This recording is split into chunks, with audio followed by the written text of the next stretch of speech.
Your Excellencies, honored guests, ladies and gentlemen, Talofa and warm Pacific greetings from Tuvalu.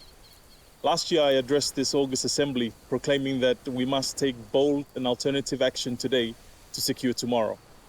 I explained that although we needed global collaboration to end the climate crisis, we in the Pacific would not sit idly by and wait for the world to act. Today I speak again from my country, from a small islet that is likely to be one of the first spots in Tuvalu to be submerged by rising sea levels. Since COP26, the world has not acted, and so we in the Pacific have had to act. We have seen temperature rise projections remain well above 1.5 degrees Celsius, foretelling the imminent disappearance of islets like this one. We have had to take our own precautionary steps with the Future Now project. As our land disappears, we have no choice but to become the world's first digital nation. Our land, our ocean, our culture are the most precious assets of our people. And to keep them safe from harm, no matter what happens in the physical world, we'll move them to the cloud. Islands like this one won't survive rapid temperature increases, rising sea levels and droughts, so we'll recreate them virtually.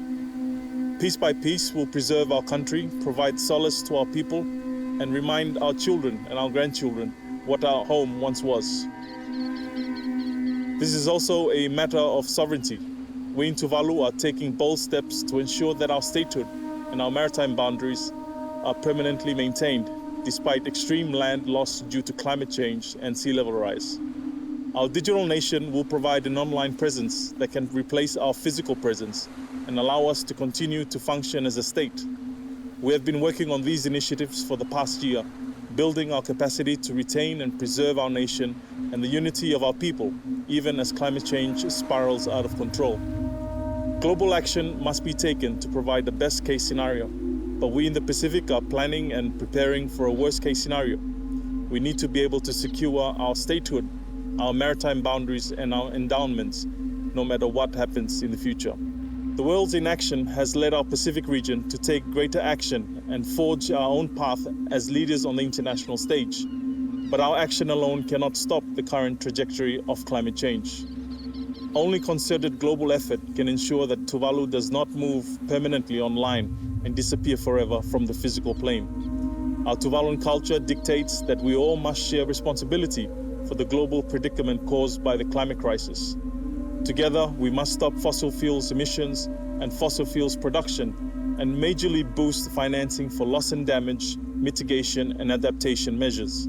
It is not just Tuvalu that is affected, but the world is facing extreme weather events and shocking temperatures.